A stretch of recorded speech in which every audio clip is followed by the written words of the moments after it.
doing better isn't always easy.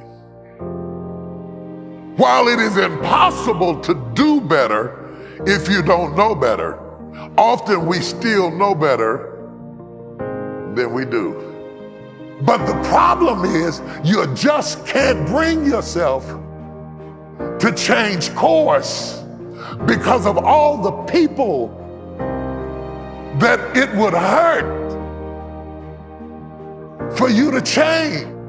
And how long will you make those people more important than your destiny?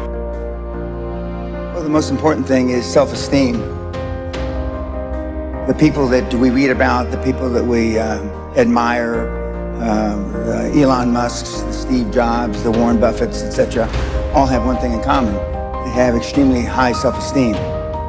The truth is, you will never win in life by being someone you are not. You cannot ever live the life of your dreams by settling for someone else's idea of what you should be doing with your life. You will never, ever be happy if you change who you are to fit in with others. Until you accept and embrace who you are destined to live a life at only a mere fraction of your potential. It is simply impossible to be genuinely happy when you are not genuinely yourself. You must be yourself if you want to experience your true purpose in life. Do you understand yourself and what you're trying to achieve? Are you in a place where you actually started the process of not worrying about what your parents or your friends or your spouse thinks about you? 87% of everybody that walks the face of the earth, 7.65 billion people, are unhappy. Don't you understand? Don't you get it? You think Elon Musk wants to fit in? We know the answer is no, right? You want to fit in because you had poor role models at home. Most everybody in this room is a pleaser. You've been trained, keep your head down, don't embarrass yourself, don't embarrass the family, don't say things that may not happen. And I do just the opposite. I tell you to set goals beyond your lifetime. I tell you to set goals as soon as humanly possible. If you want to change, don't expect your life to stay the same. Expect it to get harder. Expect it to actually get really, really tough. Tougher than you can even imagine right now. And this is where you can move past the boundaries that used to hold you back. Used to hold you by the neck. Now you can move towards the fulfillment that's your future. And this, you see, this is where you can finally feel the satisfaction of your work. This is when you finally get to feel that success. Now is the time for you to step up, stand out, and become the person you need to become. Your future is in your hands, and this is what sets your life up to be worth the potential that you deserve. Your power is and always has been the thing that's going to take you towards the life that you have earned.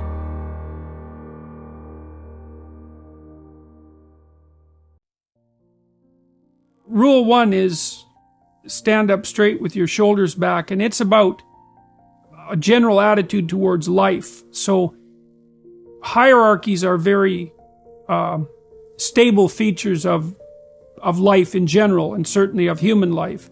And wherever you have any system of values, you have a hierarchy, because a system of values implies that one thing is better than another. If you have a situation where one thing is better than another, then some people are better at doing it than others, and you get a hierarchy. To stand up straight with your shoulders back is a literal injunction, but also a metaphorical injunction, because what you do when you stand up like that is you kind of expose the vulnerable surfaces of your body. It's an act of courage. It's an act of taking on the voluntary responsibility of contending with hierarchical organization and uncertainty. And it's a good physical manifestation of the moral courage that's necessary to live life properly. And it's something that leaders naturally embody. And that's true not only of human beings, by the way. It's also true of animals all the way down the biological chain. So the more successful creatures, let's say, are also those who comport themselves in an upright manner. And, even in our common language, to be upright is not only something that we think about physically, but also morally, right? To be an upright person is to tell the truth and to act forthrightly and to do what you say you're going to do and all of those things. So that's all of a piece. And so that's rule 1. Rule 2, which is treat yourself like you're someone responsible for helping. That's an extension of rule 1 in some sense. The idea would be that, people are often ashamed and embarrassed and anxious because of their insufficiencies and failures and the incomplete nature of their characters and all the things they don't know and all of that. And so it's useful to develop and practice an ethic of detached self-regard. Like, it's not narcissism, it's not self-esteem, it's not grandiosity, it's none of that. It's just the clear realization that as other people have value and as it's necessary to treat them that way, if you want anything in your relationships whatsoever to go right, so it's also necessary to develop that attitude towards yourself, despite the knowledge you have of all your inadequacies. And that's a really good thing to practice because it requires practice, both the detachment and then that ethic of care. So, and then rule 7, which is do what is meaningful rather than what is expedient, that speaks to at what level of analysis you should be operating when you're deciding how to act. You want to act in accordance with your highest values. Now that means you have to figure out what those values are. If you act in accordance with your highest values, sometimes that makes your day-to-day operations difficult because you have to confront unpleasant truths. You have to discuss things that you'd rather avoid. It would be easier to act to decrease conflict in the moment. But it's a very bad medium to long-term strategy. You have to engage in a certain amount of conflict, moment to moment, if you're going to say and do the things that are necessary in order to set things right in the medium to long term and for an increasingly large number of people. And that's also another guide to leadership, I would say. Nobody's journey is seamless or smooth. We all stumble, we all have setbacks. If things go wrong, you hit a dead end, as you will. It's just life's way of saying, time to change course. So ask every failure. This is what I do. Every failure, every crisis, every difficult time, I say, what is this here to teach me? And as soon as you get the lesson, you get to move on. If you really get the lesson, you pass and you don't have to repeat the class. If you don't get the lesson, it shows up wearing another pair of pants or skirt to give you some remedial work. And what I found is that difficulties come when you don't pay attention to life's whisper, because life always whispers to you first. And if you ignore the whisper, sooner or later, you'll get a scream.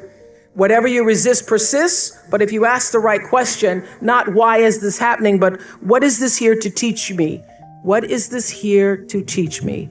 It puts you in the place and space to get the lesson you need. My friend Eckhart Tolle, who's written this wonderful book called A New Earth, that's all about letting the awareness of who you are stimulate everything that you do.